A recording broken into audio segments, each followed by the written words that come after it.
Hello everyone, আজ চলে এসেছি মিলেনিয়াম পার্কে। তো আজকে বলবো এখানে কি কি পাওয়া যায় বা কি কি তোমরা চাপতে পারো, এখানে কিভাবে আসবে সমস্ত ডিটেলস। চলো ভিডিও শুরু করা যাক।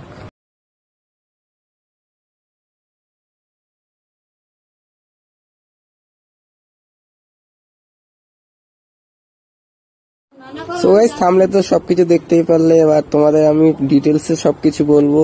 আর এখানে আসতে চাইলে হারোয়াগামী বাস তোমরা ধরে যেতে পারো, আর ট্রেনে গেলে তোমরা মধ্যমগ্রাম বা বারাসাত বা কলকাতা থেকে বা দমদম থেকে যদি যাও তাহলে তোমরা এখানে বিবিডি বাগ প্ল্যাটফর্মে নেবে, মিলেনিয়াম পার্ক পাশে।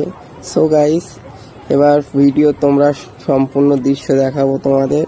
দেখতে পাচ্ছ এটা হলো হাওড়া ব্রিজের অপর সাইডের ব্রিজটা, শুধু লুকটা দেখো কত অসাম লুক। আর তোমরা এর ভেতরে ক্রুজও চাপা যাবে, ক্রুজের ডিটেলস তোমাদের দিয়ে দেবো। অবশ্যই তোমরা মিলেনিয়াম পার্কের ভেতরটা আগে দেখিয়ে দিচ্ছি তোমাদের।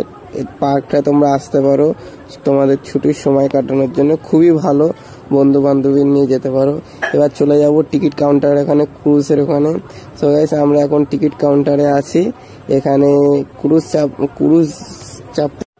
ক্রুজের টিকিট খুবই অল্প দাম, 169 টাকা। এখানে তোমরা টিকিট কাটতে গেলে 4টের মধ্যে তোমাদের এখানে চলে আসতে হবে। আমি এখানে গিয়েছিলাম, আপাতত এখন টিকিট পাইনি, একটু পরে পাবো। সো গাইস, চলো ফুল ডিটেলস তোমাদের কাছে। আমি এবার টিকিট নেবো, নিয়ে তোমাদেরকে টিকিট দেখাচ্ছি। এখানে তোমাদের ডিটেলস দেখাচ্ছি। সোমবার থেকে শুক্রবার তোমরা 6টা, আর শনি রবিবার ছুটির দিনে আরও তোমাদের 5টায় 2টো ক্রুজ ছাড়া হয়। তো আমাদের টিকিটের লাইনে আমরা টিকিট কেটে চলে আসলাম। এখানে চলে এসেছি 5:30 পৌনে 6টার দিকে আমরা এখানে চলে এসেছি। তোমাদের সাথে টিকিটটা একবার দেখিয়ে দিলাম এখানে। এবার আস্তে আস্তে আমরা ক্রুজের দিকে যাচ্ছি। খুবই এক্সাইটেডমেন্ট ছিলাম, কেন আমি এটা প্রথমবার চাপছিলাম, এর জন্য খুবই এক্সাইটমেন্টে একটু জোরে জোরে যাচ্ছিলাম, দেখতে পাচ্ছ। তো আমরা ক্রুজের মধ্যে এখন উঠে পড়লাম।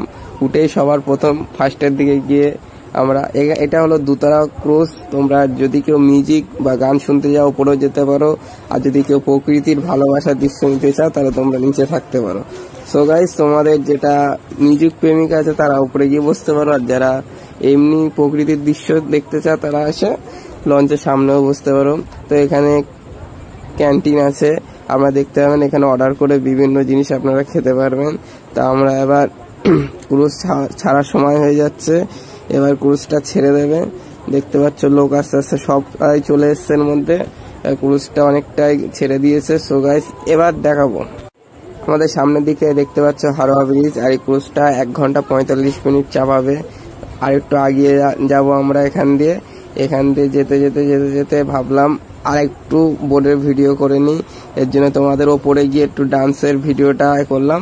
এখানে আওয়াজ আমি রিমুভ করে দিয়েছি, যারা গান শুনতে যাও উপরে গিয়ে বসতে পারো। গাইস, খুবই এনজয় হবে।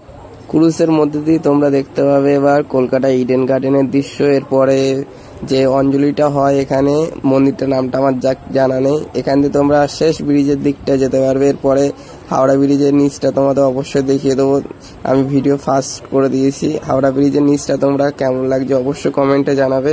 সো গাইস, আমার ভিডিও শেষের দিকে। এবার তোমাদের আমার ভিডিও পছন্দ হলে অবশ্যই লাইক, কমেন্ট আর সাবস্ক্রাইব করবে। এমন কোনো তথ্য জানার থাকলে অবশ্যই আমাকে কমেন্ট করবে, আমি তোমাদের সব ডিটেলসে আবার আর একটা ভিডিও বানিয়ে দেবো যদি আরো কোনো ডিটেলস জানতে চাও। সো গাইস, আমার ভিডিও এই পর্যন্ত, সাবস্ক্রাইব করবেন। Let's go, bye bye.